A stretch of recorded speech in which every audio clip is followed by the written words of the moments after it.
Bueno, muy buenos días a todos. Gracias de nuevo a los amigos de Cohen por esta reunión. Bueno, tenemos una horita y realmente quedó una agenda demasiado cargada. Muchos de ustedes ya me han escuchado en el pasado, así que sobre todo el tema internacional voy a ir tal vez un poco más rápido de, de lo que debería. Eh, Aquellos que escuchan por primera vez, por ahí muchas cosas van a quedar en el tapete, pero bueno, tenemos tanto en temas global como en tema local demasiada cantidad de cosas, así que vamos a tratar de tocar todos los temas. Del panorama internacional, básicamente vamos a ver cuatro cosas. Vamos a repasar el impacto del coronavirus. Vamos a de nuevo imaginar cómo está siendo esta recuperación y vamos a tocar el tema clave que es la lucha de los bancos centrales para evitar una depresión al estilo de los años 30. Acá vemos muy claramente de estos indicadores hay un montón. Este es el PBI europeo, una caída realmente dramática del PBI europeo y, y eso muestra la particularidad y la excepcionalidad de los tiempos actuales. Sabemos que la cuarentena ha provocado una situación inédita, las caídas son abismales. Y ahora la pregunta es qué tipo de recuperación vamos a tener. Esta es la que imagina el Fondo Monetario. Algunos pensaban recuperaciones en B corta, otros en U, otros en L.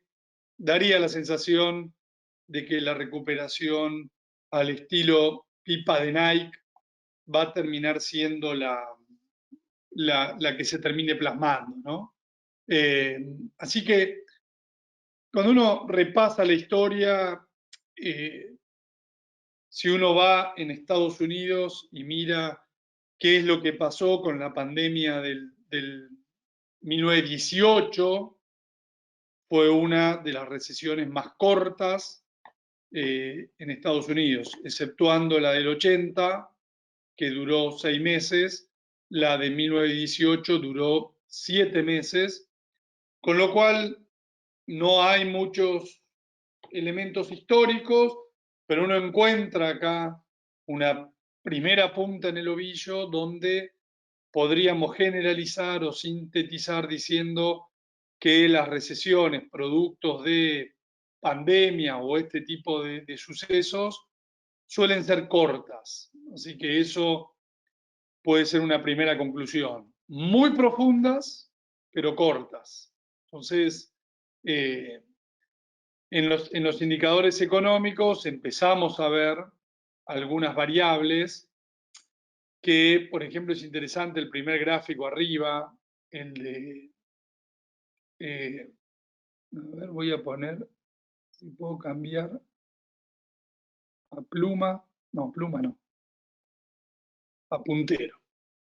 El gráfico este, el de arriba, que muestra las exportaciones semanales de Corea, en donde apenas abrió la economía, las expos salen muy rápido, pero después se vuelven a hundir, producto del complicado contexto global de toda la cadena de supply chain, ¿no?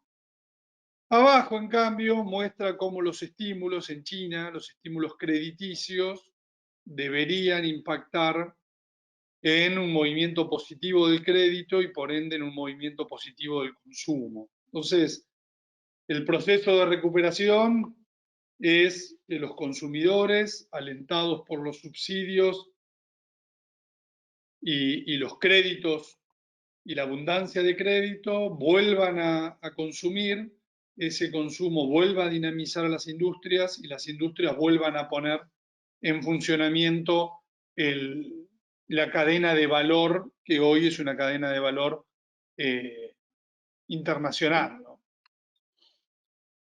Si uno mira el indicador de sentimientos de la eurozona, fíjense cómo fue para arriba violentamente en la lectura de mayo, lo cual es un poco lo que está reflejando la bolsa, ¿no? En estos tiempos, en una muy violenta recuperación, pero en ese sentido quiero recordar esto que vivió Corea, ¿no? Como que apenas se levanta la cuarentena, los indicadores suelen reaccionar fuertemente para arriba y nosotros creemos que después van a decepcionar de alguna manera, porque la vuelta a la normalidad no va a ser ni tan rápida ni tan violenta como algunos esperan. Por eso decimos lo de la pipa de Nike, que nos imaginamos una cosa más por el estilo, ¿no?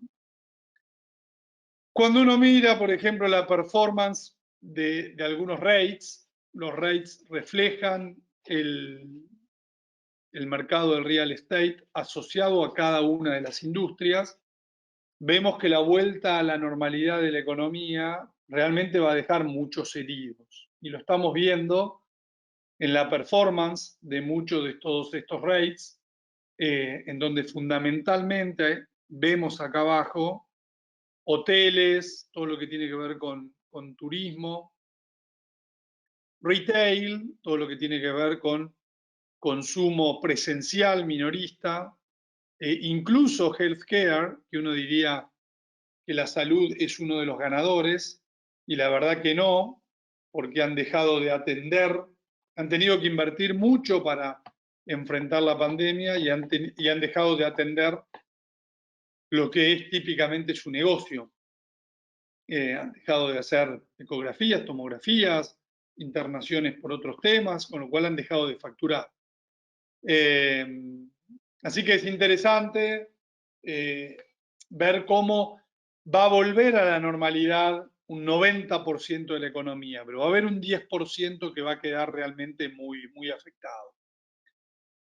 ¿Por qué es importante todo esto? Porque básicamente pega en las ganancias de las empresas, donde vemos que las estimaciones van para abajo fuerte, y ahí uno sabe que la bolsa representa el movimiento de las ganancias y las ganancias están asociadas a los movimientos de la economía, con lo cual vimos antes que la economía estaba muy mal.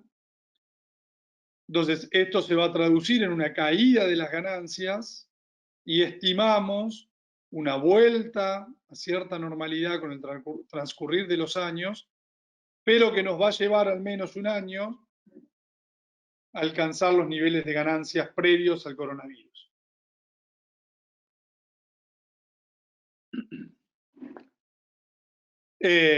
Así que sería muy difícil ver que las acciones puedan superar los máximos de marzo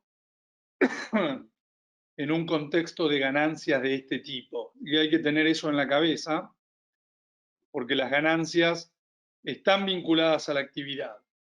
Y de hecho vemos algunas empresas que han vendido muy bien online, pero han tenido que invertir y gastar mucha plata para poder adecuarse a esta venta online. Ejemplo Home Depot, ejemplo Target, que decepcionaron en la ganancia porque tuvieron que incurrir en gastos elevados para poder hacer frente a este nuevo contexto. Cuando uno mira las valuaciones de las empresas, no están baratas. De hecho, dado que han subido muy fuerte y las ganancias están muy retraídas, ya están más caras que antes de la corrección, con lo cual están priceando una recuperación muy rápida. Si esa recuperación no es tan rápida, pueden venir decepciones, y yo creo que es lo que va a pasar. No me imagino que la bolsa norteamericana pueda seguir subiendo como lo ha hecho recientemente. Hoy lo poníamos en un informe, cuando uno mira la bolsa medida en oro, no sube desde el 8 de abril. Entonces, ese es un debate al cual quiero entrar ahora, que he encontrado un ejemplo para que todo el mundo lo entienda, que es el de básicamente dos grandes boxeadores. Nuestro boxeador son los bancos centrales, que son los que quieren reflacionar la economía.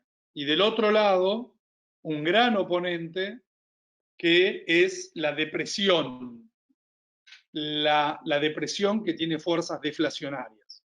En un contexto de este tipo, ¿qué es lo que sucede? El comerciante no vende, la empresa no vende, no produce, en una economía fundamentalmente apalancada. Cuando uno no vende, no puede pagar los créditos. Cuando no puede pagar los créditos al banco, el banco te ejecuta.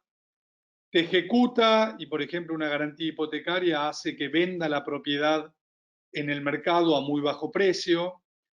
Si yo no puedo porque perdí mi empleo, hoy acaban de salir los datos, más de 30 millones de nuevos desempleados, no puedo pagar el leasing de mi auto, se llevan el auto, lo venden en el mercado, todo eso hace que los precios bajen porque los bancos rematan las cosas y ahí es donde entra una presión deflacionaria que fue la que operó en los años 30 y, y es la extremadamente preocupante, ¿no? Que la vemos en el desempleo y la vamos a ver a futuro en las tasas de incobrabilidad. Los 30, como decía, es lo que hay que evitar. La deflación con esta fuerza totalmente destructiva, ¿no?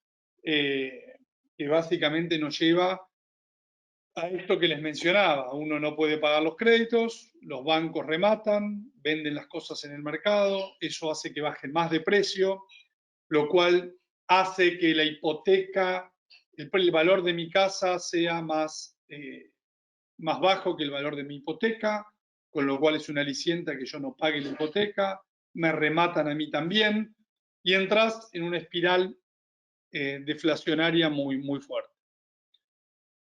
Nuestros boxeadores se han enfrentado en el pasado, claramente en 1930 nuestro boxeador fracasó y fracasó por errores, tenía que aplicar determinados golpes, no los llevó adelante y obviamente terminó en la lona. Fue muy doloroso desde el punto de vista político-social.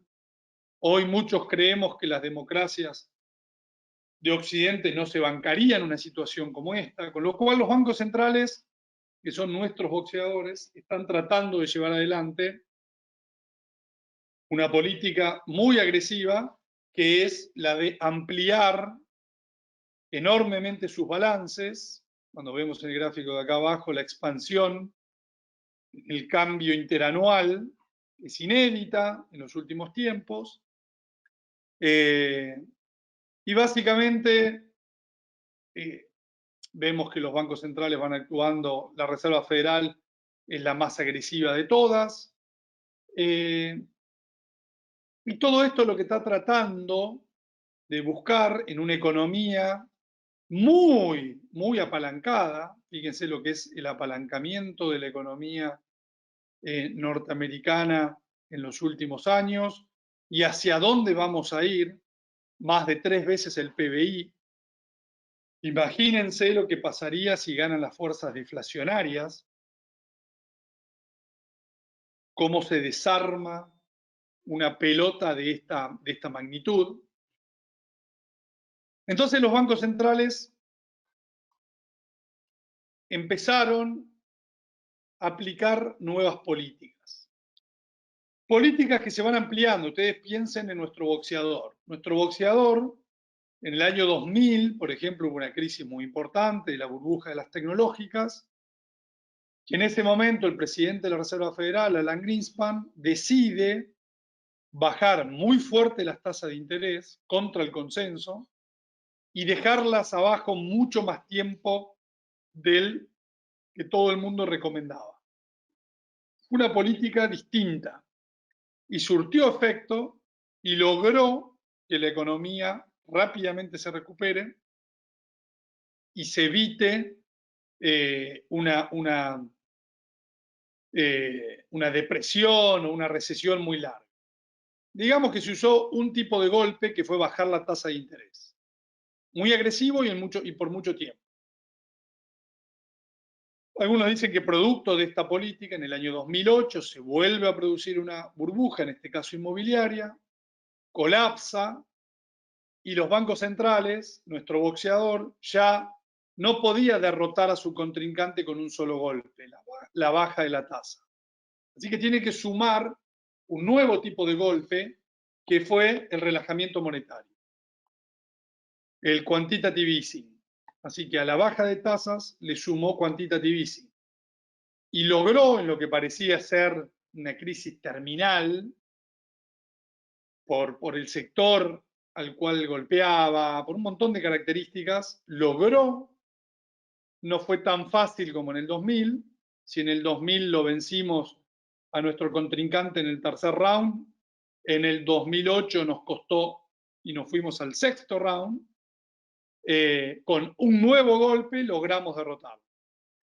Ahora estamos de nuevo en una dinámica parecida y nuestro boxeador se vuelve a enfrentar con su clásico enemigo y tiene que crear un nuevo golpe para poder derrotarlo. Y ese nuevo golpe tiene que ver con algo que los argentinos conocemos mucho, que es la monetización del déficit fiscal. Es decir, Estados Unidos va a vivir un nivel de desequilibrio fiscal monumental que está fundamentalmente financiado por el Banco Central. Algo que nosotros conocemos y mucho. Entonces, si ustedes miran este gráfico, que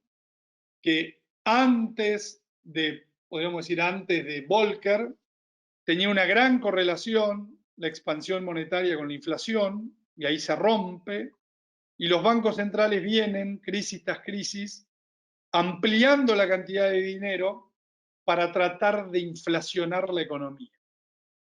Para eso, ha amenazado Powell incluso esta semana, que tiene mucha más artillería, si es necesario que yo le regale la plata a las empresas y a la gente para que paguen sus deudas y los bancos no tengan que rematar nada,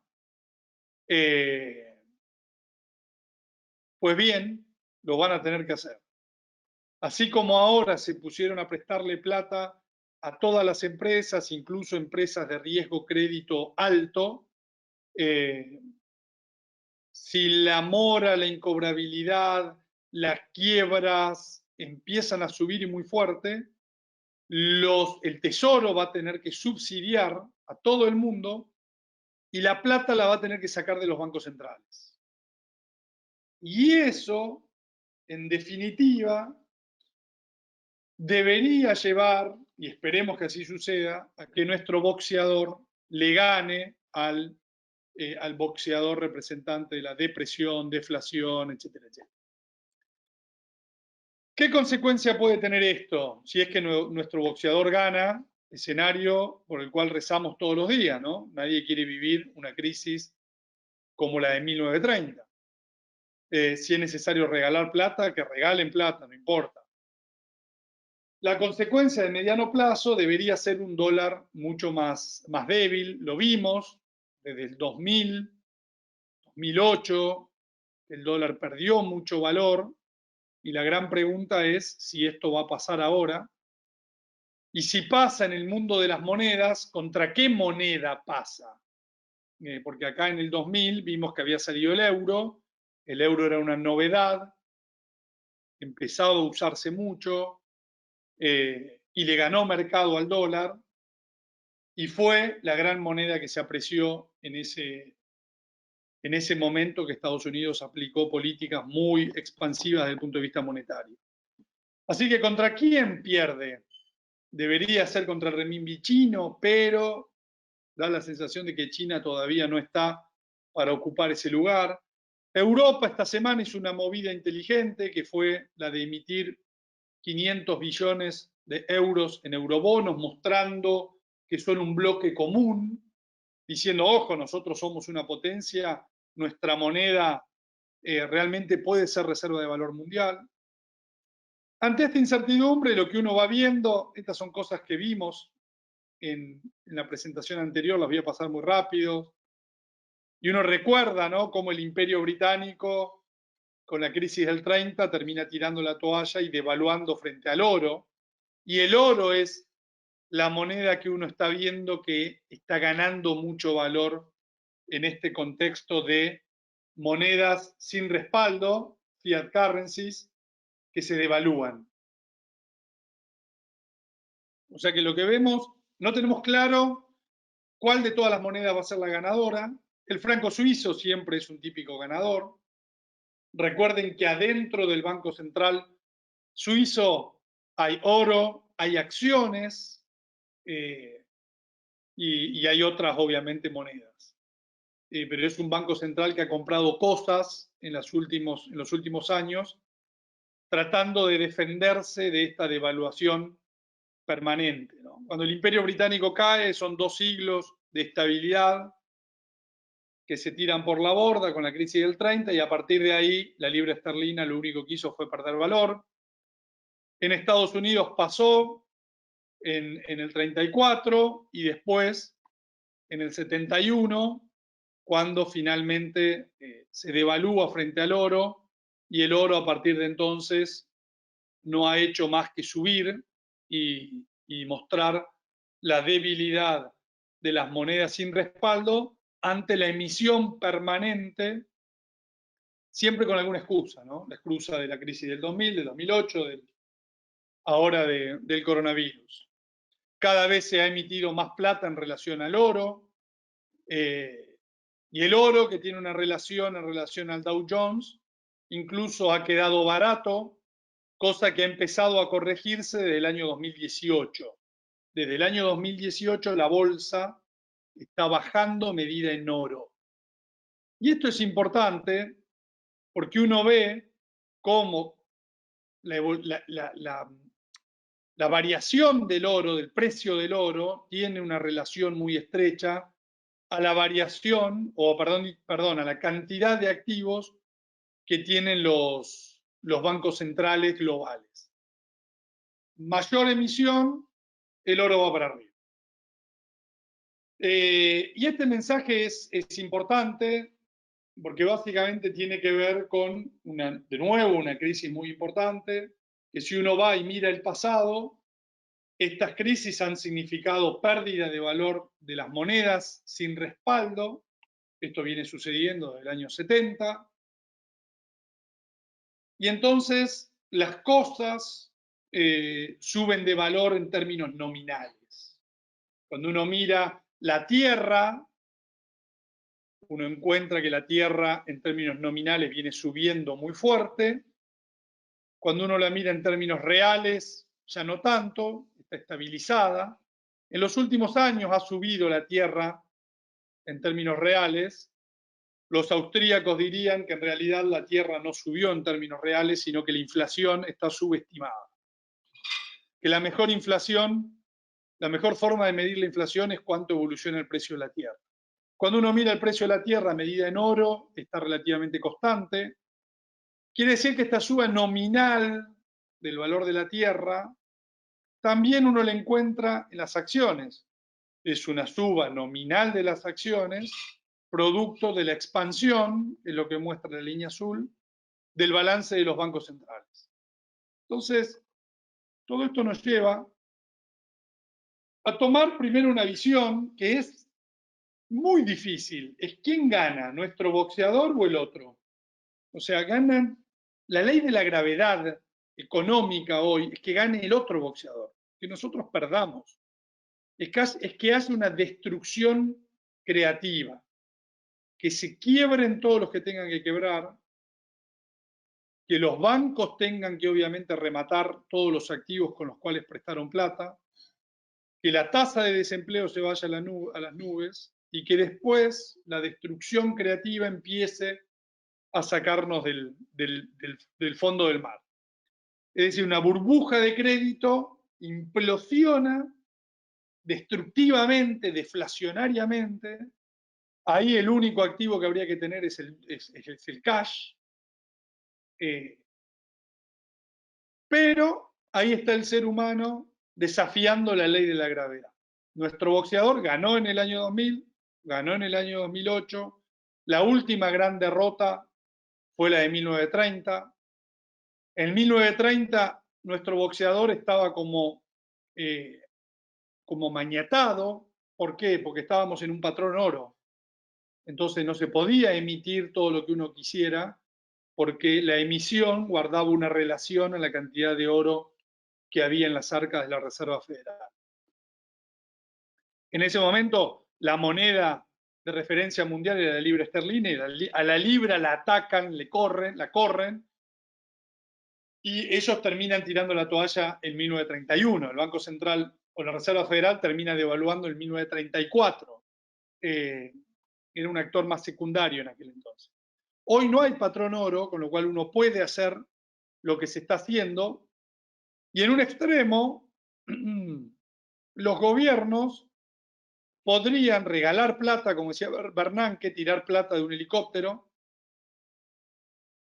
para que todo el mundo tenga plata, todo el mundo pague las deudas y el sistema no quiebre. Ahora, eso debería implicar o traducirse en una fuerte pérdida de valor de estas monedas, porque todos lo van a hacer en mayor o menor medida. La diferencia va a ser esa. Algunas monedas se apreciarán, otras se depreciarán en virtud de cuánto tuvieron que emitir. Y si pasa eso y nuestro boxeador gana, como ganó en el 2000 y como ganó en el 2008, entonces estos son algunos de los activos. Algunos incluyen incluso al Bitcoin. No conozco mucho de Bitcoin, no me voy a meter en ese terreno. Pero bueno, el oro, el trade largo, el treasury de 2 años, corto el de 30, las acciones. Es cierto, algunas acciones van a subir más, otras menos, pero las acciones en general son cosas que en un contexto de fuerte emisión y si se evita el escenario depresivo deflacionario, las acciones nominalmente deberían ir para arriba, lo cual no significa que todas vayan a subir lo mismo. Las acciones cíclicas tienden a subir más que las defensivas. Esto es historia, ¿no? La moneda de los exportadores tienden a subir más que la moneda de los importadores. Mejor ejemplo de la década del 2000, que aunque a usted le parezca raro, pero fue tal el estímulo monetario que aplicó Estados Unidos, que empezaron a subir los commodities medidos en dólares, no así medidos en oro. La soja no subió medida en oro, subió medida en dólares. Que Argentina tuvo un shock como exportador de soja y su moneda empezó a tener una buena performance. Sus exportaciones empezaron a subir, sus bonos empezaron a mejorar. Argentina es un país que después hizo las cosas medio, pero Brasil, por ejemplo, que la moneda se había ido a 4,5, la moneda volvió a 1,5. Entonces, un país mucho más estable como Australia, el típico trade ahí es largo la moneda australiana, corto el yen, un trade que en las últimas semanas ha funcionado a la perfección, bonos que ajustan por inflación, commodities, no, de nuevo ahí, no todos los commodities van a subir de la misma manera. O sea, el petróleo que sobra a nivel mundial está medio destruido y el oro está en máximos. Y sí, uno es escaso y el otro sobra a nivel global. Incluso si las monedas de los países exportadores andan bien, es muy probable que los bonos en moneda local deberían andar bien.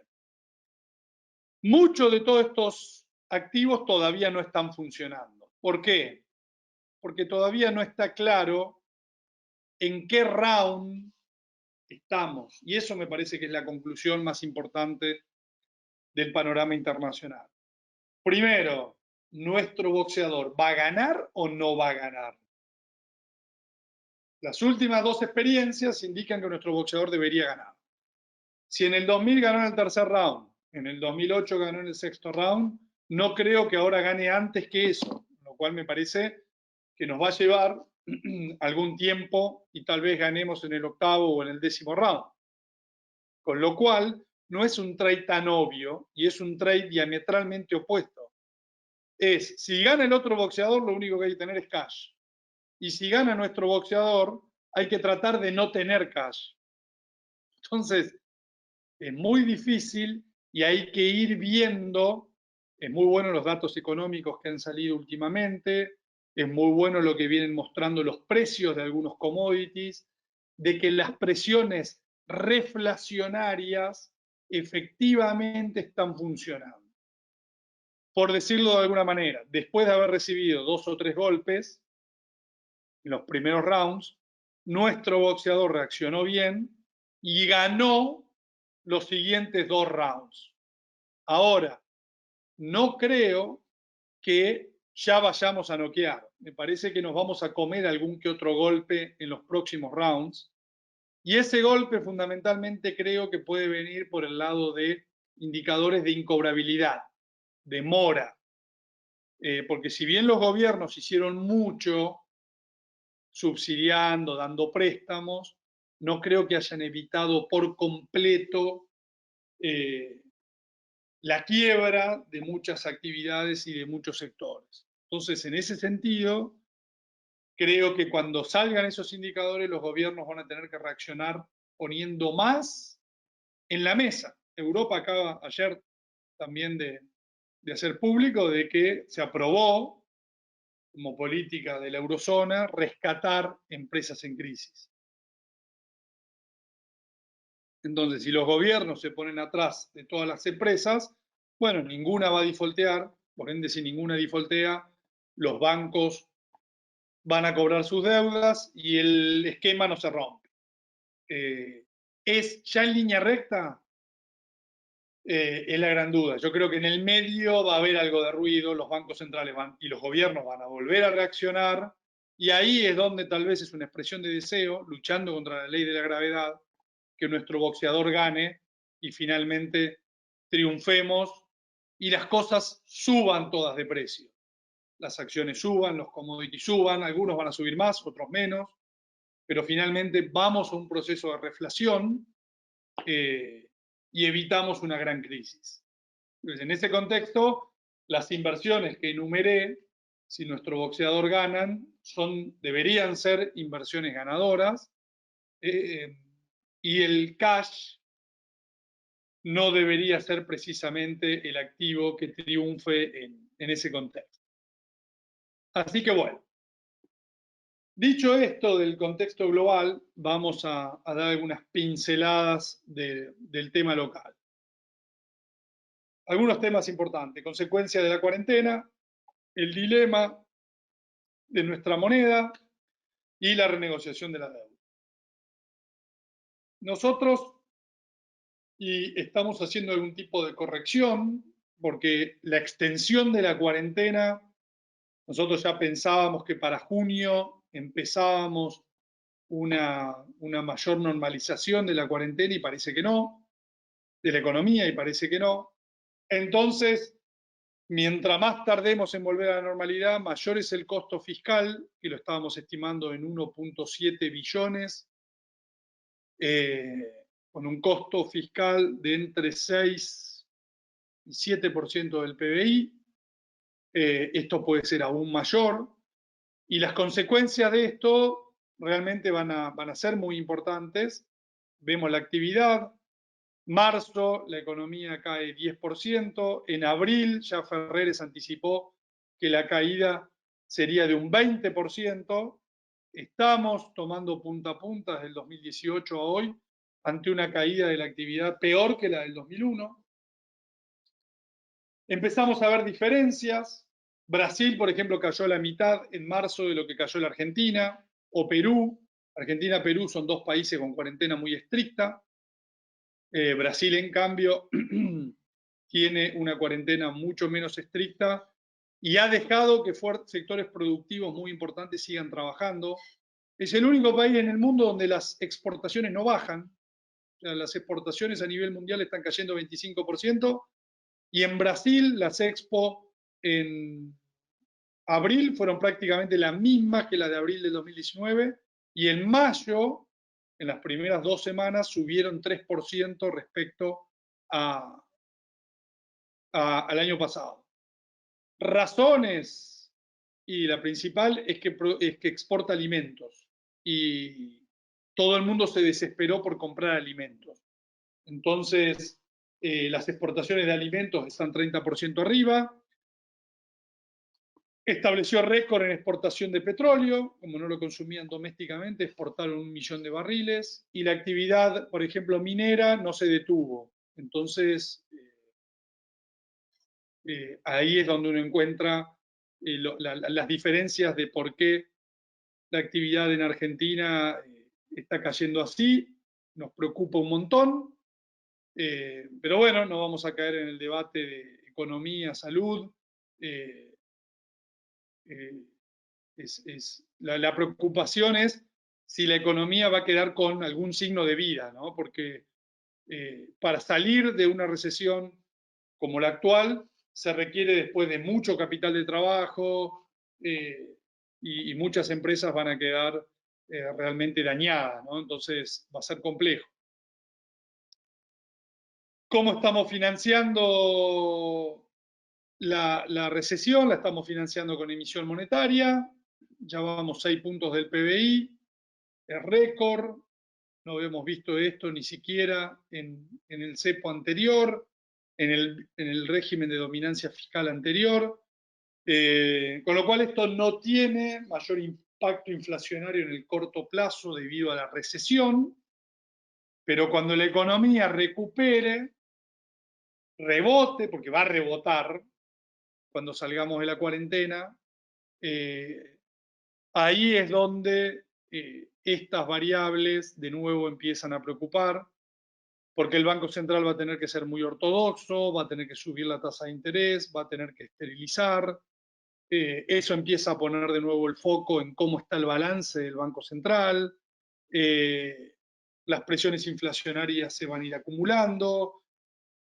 Y en definitiva hay un costo que pagar muy alto, que va a haber que pagarlo. La única diferencia es si uno lo paga al contado o lo paga en cuotas. Yo creo que el gobierno tiene las herramientas para que lo vayamos pagando en cuotas. ¿Qué significa en cuotas? No tener un desorden macroeconómico en un trimestre, sino que ir teniendo, sí, alta inflación, seguir devaluando a un ritmo importante mensual durante mucho más tiempo, y bueno, y estar con una brecha alta durante mucho tiempo. Y bueno, es el costo de no tener otra fuente de financiamiento, ¿no? Perú, que es el otro ejemplo de una cuarentena muy estricta, la está financiando con emisión de deuda en mercados internacionales. Argentina esa posibilidad no la tiene, con lo cual es un problema. Un problema que se ve traducido en esto, ¿no? Si uno toma algún agregado monetario en relación a las reservas, nosotros lo llamamos tipo de cambio o convertibilidad, que es la suma del circulante más los depósitos a la vista, más el 50% de los depósitos a plazo, eso en relación a las reservas, bueno, sigue al contado con liqui. Entonces, ahí es donde uno va viendo la presión en el tipo de cambio. Un tipo de cambio que está caro, cuando uno mira el tipo de cambio real, está un dólar de 120, es un dólar caro. Incluso nuestro modelo se fue por arriba de la zona de overshooting.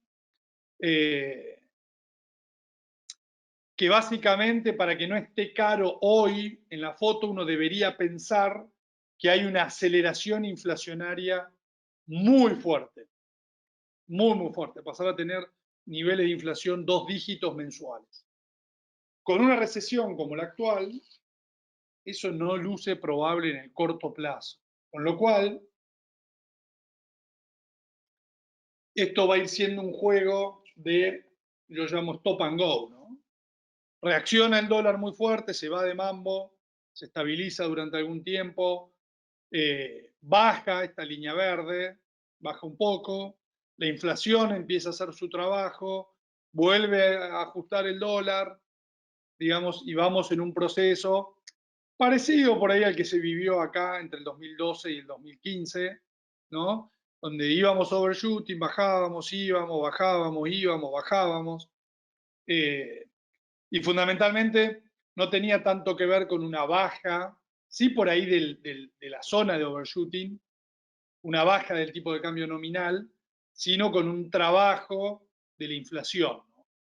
Por ahí tenemos inflación baja durante un par de meses, pero después todo el cóctel fiscal monetario hacen que vayamos a niveles de inflación más altos. En ese contexto es donde aparecen algunas alternativas de inversión para aquellos que se animen, porque entramos de nuevo en un esquema de dólar tasa, dólar tasa, dólar tasa. Hay que saber cuándo cada uno, ¿no? Ese es el desafío de este juego. Las tasas nominales han bajado mucho. Nosotros creemos que por ahí los instrumentos más interesantes son los bonos que ajustan por ser, están en inflación más 15%. Esos instrumentos, yo veo que todo el mundo se pelea por instrumentos que ajusten por devaluación. Y yo creo que el gobierno no va a devaluar abruptamente, va a ir con un esquema de devaluación de entre 2 y 4% mensual, porque básicamente devaluar implica subir el precio de los alimentos y en un contexto de una tan fuerte emisión monetaria como la actual, sería disruptivo o muy peligroso para el frente inflacionario, lo cual creo que van a seguir en un mecanismo gradualista, a diferencia del cepo anterior, que era un tipo de cambio fijo, en este sí lo van moviendo, pero no veo, como esperan, por ejemplo, algunos bancos internacionales, que esperan que para finales de este segundo trimestre o tercer trimestre el dólar oficial valga 100. Yo sinceramente no lo veo. Salvo que haya un colapso a nivel global, ¿no? Una segunda ola de contagios, devaluaciones masivas de otras monedas, que el real brasileño se vaya a 8. Si todo afuera sigue más o menos un curso de normalización, veo un esquema gradualista de depreciación cambiaria con brecha alta y en las inversiones en un modelo de dólar tasa, depende el momento y el tipo de cambio, para lo cual hay que seguir fundamentalmente estas variables. Nosotros tenemos nuestro modelito, que lo vamos ajustando a la inflación esperada, y creo que ese es el esquema con el cual hay que moverse. ¿Cuál es uno de los problemas de la brecha? Uno de los problemas de la brecha es cuánto liquida el campo. Abril fue uno de las liquidaciones más bajas en los últimos años, pero, y hay un gran pero, ustedes recuerden básicamente tres cosas. Uno, la actividad por el tema de la cuarentena fue más baja, incluso en los puertos. Segundo, la bajante del Paraná, que afectó la carga con la cual podían salir los barcos desde los puertos de Rosario fundamentalmente. Y tercero, que se liquidó muchísimo a finales del año 2019. Miren la línea Bordeaux, cómo está muy por encima del promedio. La línea amarilla es el 2020, viene por abajo del promedio, respetando la típica ciclicidad de la liquidación. Quiere decir que todavía nos quedan por delante los mejores meses, con lo cual el central, más allá de algunas presiones de importación que hay por consumo de plataformas online, de gente que está en cuarentena, no veo que con un saldo comercial tan alto e incluso con un nivel de liquidación más bajo, producto de estas cuestiones, haya un problema con las reservas del Banco Central.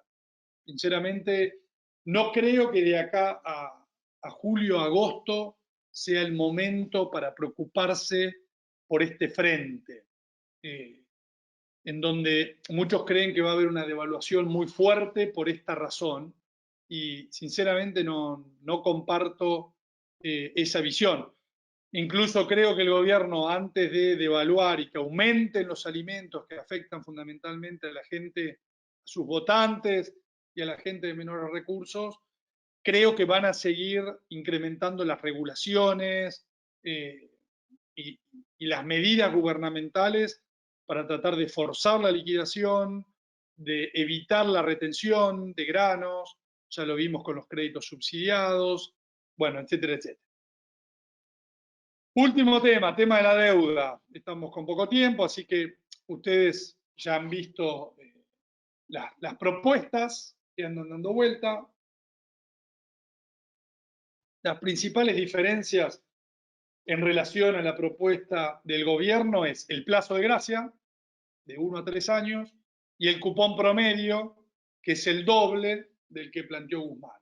Entonces, ¿qué es lo que vemos cuando uno mira la foto? Vemos acreedores que piden en promedio $58, gobierno que ofreció en promedio $40. Lo habíamos alertado, la propuesta del gobierno llevaba al fracaso, iba al fracaso, y de hecho fue el fracaso, la aceptación fue muy baja, y gracias a eso el gobierno tiene que mejorar su propuesta. Ya se habla de una mejora y de que el gobierno estaría en los $47, $48 y que los bonistas están en $58, $60. Quiere decir que estamos a $10 de diferencia. Las puntas muy cerca. Primera cuestión, sería absurdo defaultear en una negociación donde el primer canje llegamos a una negociación con el gobierno ofreciendo 40 y los acreedores en 80. Resultado, fracaso. Punto actual, gobierno casi 50, acreedores casi 60. $10 de diferencia. Y uno escucha propensión a negociar y acercar las puntas. Entonces, creemos que puede haber ahí en una zona entre 53, 55, una zona de acuerdo. No importa que el 22 caigamos en default, eso es anecdótico. Creo que estamos arrimando, y salvo que Argentina se ponga muy obtusa en no querer mejorar mucho más allá de 47, 48, sería ridículo, porque ahí sí muchos fondos pueden quedar afuera y en definitiva hoy estamos ante estas alternativas. El gobierno mejora la oferta hasta la zona de 55, 53, 54, 55, veremos dónde está el acuerdo. El coronavirus, la crisis del coronavirus ayudó mucho para que los fondos bajen. En esa zona hay una amplia aceptación, se activan las cláusulas de acción colectiva y no hay default. Con lo cual, es el camino que parecería hoy tener más probabilidad. El otro camino es un camino que, por alguna razón política, ideológica, el gobierno no mejora mucho más allá de 50, los acreedores no tiran la toalla, no ceden, con lo cual hay una aceptación parcial, se rompen los grupos de los bonistas, es decir, vamos a un canje ya no con un 15% de aceptación, como fue el anterior, sino con un 50% de aceptación. Algunos bonos activan CACs, otros no, hay holdouts, quiere decir que hay default. Si hay holdouts, hay default. Hoy parecería ser el escenario menos probable, el escenario de menos sentido común, dado dónde están hoy las puntas.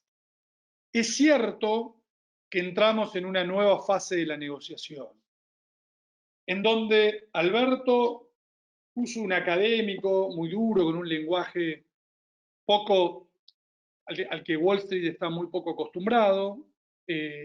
Wall Street con sus principios se desgastaron, se pelearon, pero finalmente terminan llegando a este 48-58. Ahora este 48-58, Guzmán parece ser alguien duro de la academia, no se quiere mover mucho, porque se le rompe su modelo, sus Excel, Y los acreedores están medio en su piso teórico, también sus Guzmanes de adentro le dicen no podés bajarte mucho más. Pero creemos que pasamos a una segunda instancia de negociación, la instancia política. Acá es donde Alberto y acá es donde los portfolio managers, ya no los analistas, los que están más arriba, son los que tienen que ver la ganancia mutua del acuerdo en una zona intermedia. Y ahí, desde el punto de vista racional, debería ser el escenario más probable, porque es un win-win, se resuelve el problema, los bonistas tienen bonos performing que pueden valer 40 y pico. Recuerden que estos precios no son los precios que van a tener en el mercado, porque estamos usando, como aclaramos acá, una tasa de descuento del 10. Argentina no va a rendir el 10. Con lo cual, pero sí podemos hablar de bonos, no sé, entre 40 y 45, con lo cual es una mejora adicional respecto a los precios que valen hoy. Bonos que van a tener otra transacción en el mercado secundario. Y bueno, y ahí es donde, en donde estábamos en las puntas anteriores, nos llevaron al fracaso a precios mínimos, y ese fracaso dio la oportunidad a este cambio de propuesta. Con lo cual, las probabilidades obviamente se dieron vuelta a la mayor probabilidad hoy está en un escenario de arreglo y de no default en función de las perspectivas. Si uno simula, siempre usando el 10%, la propuesta de Argentina, agarramos la propuesta del grupo ad hoc de bonistas y hacemos un punto intermedio, ¿no? ¿Y cuánto cambia lo que se ahorraría Guzmán para que los bonos valgan, por ejemplo, 54, 55? El ahorro que planteó Guzmán, que es la barra azul, cuánto cambia en relación al ahorro propuesto por los bonistas y el ejercicio que nosotros hicimos. Y la verdad que recién cambia mucho a partir del año 2023, 2024, pero hablamos de 2.000 millones de dólares. O sea, estamos hablando, no sabemos bien en cuánto va a quedar el PBI argentino, pero estamos hablando de 0,5% del PBI. No llegar a un arreglo por 0,5% del PBI es medio iluso, es medio irracional, no tiene sentido de ninguna óptica. Con lo cual, acá vemos, por ejemplo, una simulación de un potencial arreglo. Y con esto termino. En Argentina, básicamente de un tipo de cartera, la cartera más defensiva, con los papeles más globales que han andado muy bien. Mercado Libre, Globant, las tecnológicas, digamos, después papeles más diversificados, y la agresiva. Tal vez en un contexto de potencial arreglo, uno estaba mayormente en este tipo de cartera, migrar algo, aunque sabemos que la economía va a dejar un daño muy importante que rompe el upside, ¿no? Hace que el upside no sea muy alto porque la situación económica realmente deja una cosa muy, muy complicada. Así que bueno, estas son las conclusiones, muy preocupados por la consecuencia del coronavirus y de la forma en la cual lo estamos financiando, con consecuencias de mediano plazo realmente graves que nos van a llevar a una brecha alta, regulaciones, intervención, un escenario complejo. Y el tema de la deuda, de complejo desde el punto de vista sobre todo monetario, cambiario, y desde el punto de vista de la deuda, las puntas se acercaron mucho, es el momento de la política, de terminar de cerrar el deal. Cualquier análisis racional diría de que el deal tendría que ser cerrado y no tiene ningún sentido para ninguna parte romper estando donde están hoy las puntas. Así que bueno, con eso concluyo mi exposición y voy a dar apertura a las preguntas. Ustedes las pueden mandar acá por WhatsApp, por el chat, digo. por el rubro preguntas, y voy a contestar algunas, no nos queda mucho tiempo más, vamos a ver alguna de ellas, ¿no? Hernán, ¿qué estoy viendo con los emergentes? EWZ, M, el EWW de México. A ver, primero la evolución de la pandemia. De Asia a Occidente, y dentro de Occidente uno podría decir Europa, Norteamérica, Latinoamérica. Con lo cual, lo más importante es que tenemos hoy afectado, o el último en estar ahora en los titulares de todo el mundo, es Latinoamérica. Brasil, por ejemplo, uno prende Bloomberg y hoy está en todas las pantallas la cantidad de muertos de Brasil, etcétera, etcétera. No sé por qué en coronavirus nadie toma los datos ajustados por cantidad de población. O sea, si uno mira la cantidad de muertos en España, Italia, estás hablando de 600 por cada millón. En Estados Unidos hablas de 300 por cada millón. En Brasil hablas de 80 por cada millón, ¿no? Y uno lee titulares de que la situación ya es más grave hay más muertos que en Italia. Así que esos titulares claramente no ayudan. Después hay un trade global. Cuando uno mira cómo evolucionó la moneda de muchos de estos países, evolucionó, por ejemplo, si uno hace el ratio sector industrial versus S&P contra el real brasileño, y fueron iguales. O sea, lo cíclico se destruyó, Brasil operó como opera típicamente en una crisis. No veo que nadie escriba de lo que está pasando con las exportaciones. Todo el mundo, la moneda se destruye porque las exportaciones colapsan en un contexto de este tipo y las exportaciones están subiendo. Distinto es el caso de México, que tiene petróleo. Así que yo creo que es lo último que va a subir cuando quede definitivamente despejado dos cosas. El coronavirus, la crisis del coronavirus, es una montaña que hay que cruzar. Es una montaña que sí o sí hay que cruzar. Los contagios son inevitables, y menos en países tan pobres que tienen asentamientos como las favelas en el caso de Brasil. Yo pongo el ejemplo de que es una montaña que vos venís caminando y tenés que cruzarla. Mientras más achate la montaña y sea más baja, mejor. Pero atrás te va corriendo un incendio, con lo cual vos no podés quedarte acampado antes de la montaña diciendo no la quiero cruzar, porque te agarra el incendio. Con lo cual la montaña la tenés que cruzar. Algunos países ya la cruzaron, otros la están cruzando como Brasil, y otros quedamos acampados esperando achatar la montaña, y me parece que nos estamos largando a cruzar recién ahora. Eso por un lado, la crisis del coronavirus debería quedar un poco más atrás. Recién estamos, Latinoamérica, yendo para arriba en la montaña. Y segundo, que nuestro boxeador esté más claro que esté ganando, ¿no? Que las presiones reflacionarias a nivel mundial estén mucho más claras.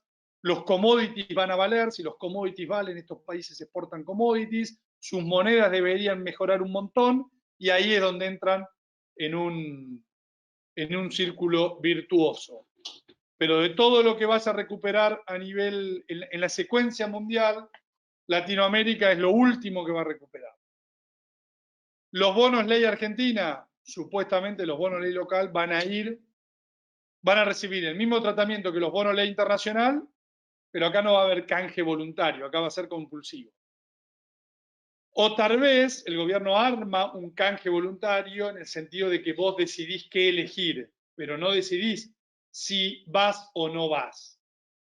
Vos podrás elegir el bono al 2030, el bono al 2045, pero no como es en la ley internacional, que vos elegís no ir y hacer juicio.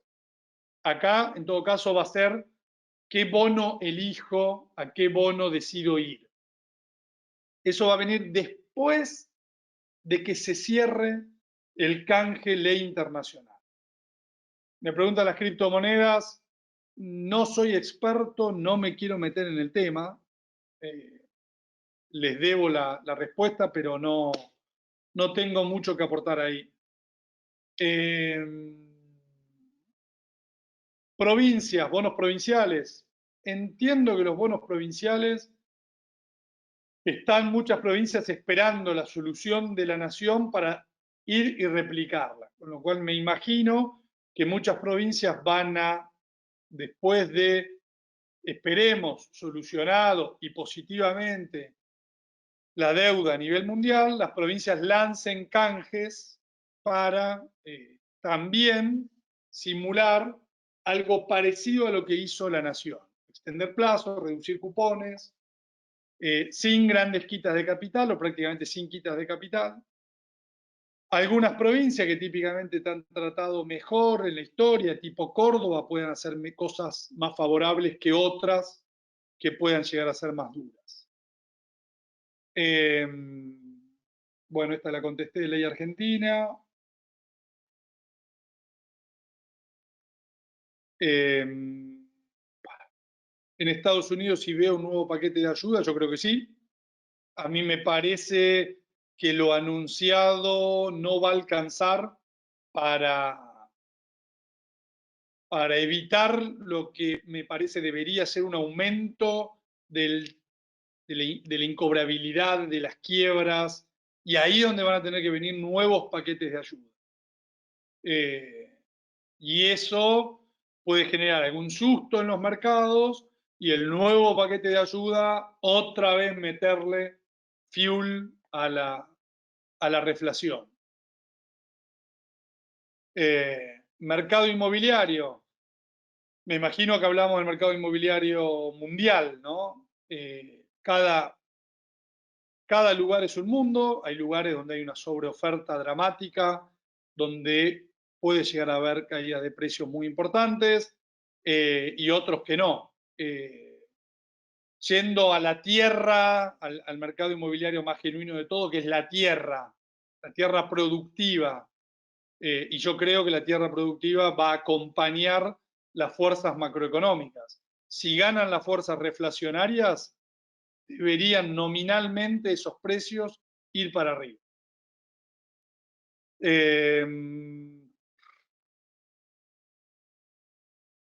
Día 22, sí, no le veo, no tiene demasiada importancia. El día 22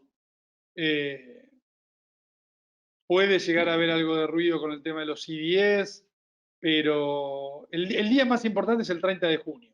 Y yo le diría 30 días más después del 30 de junio, que ahí es cuando vencen los intereses de los discounts. Y los discounts son los que legalmente te pueden hacer más daño. Los bonos, los Macri bonds, no te pueden hacer tanto daño como los discounts.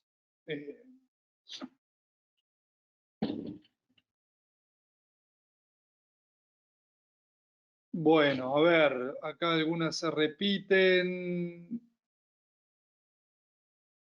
Si los bonos del 2005-2010 van a tener un mejor tratamiento que los de la era Macri,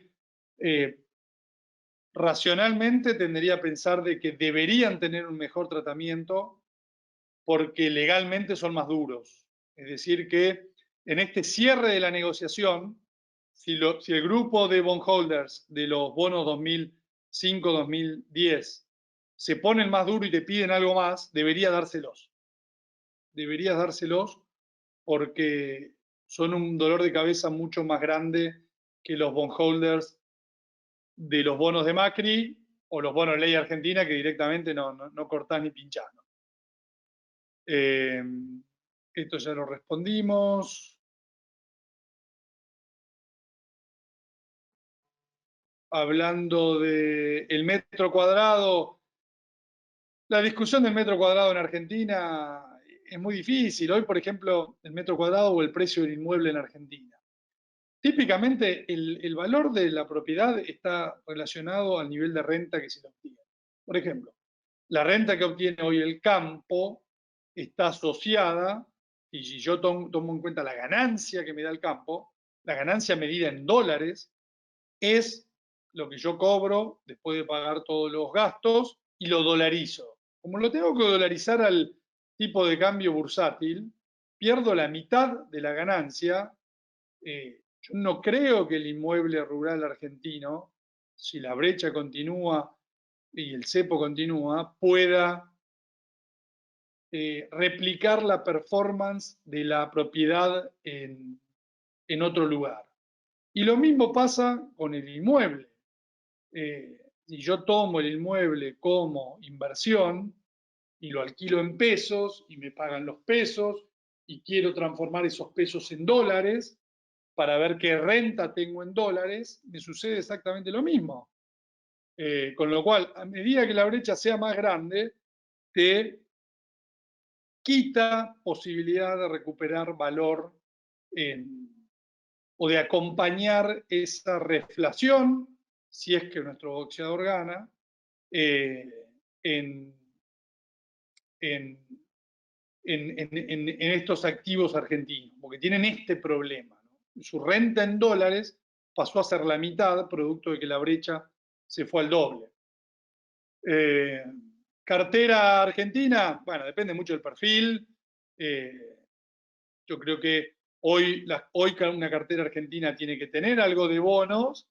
Lamentablemente los bonos que más operan en el mercado local son bonos ley local, que si el gobierno cumple la promesa de un tratamiento parecido, da la sensación de que hoy tienen un spread bastante elevado respecto a ley internacional.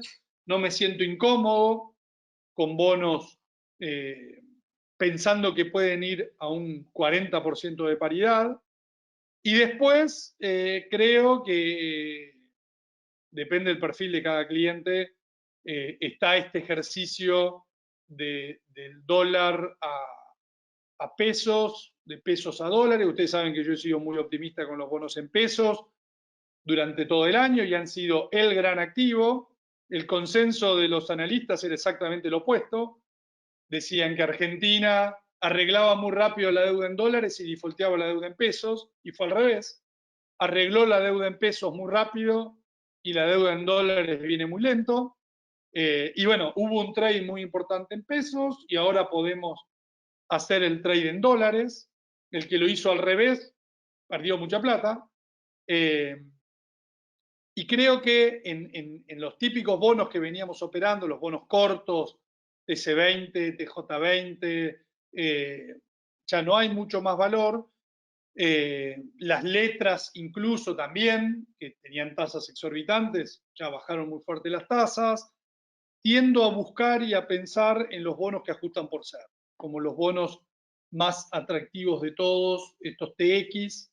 TX tenemos desde el 21 al 24, y creo que por lo menos yo veo que el trade este de dólar a pesos, hoy el bono que más me interesa, o con el bono, hasta hace poco eran letras del tesoro o estos bonos en pesos cortos.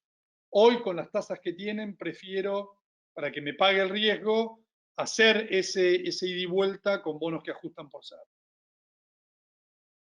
Así que bueno, habiéndolos entretenido durante 1 hora y 10 y habiendo contestado casi todas las preguntas, la mayoría se repiten. Agradecerle muchísimo a Cohen, siempre por la predisposición a organizar estos eventos, a ustedes. Hoy fuimos más de 200 en algún momento. Y bueno, espero que les haya servido y les mando un abrazo muy grande a todos y a cuidarse en esta cuarentena.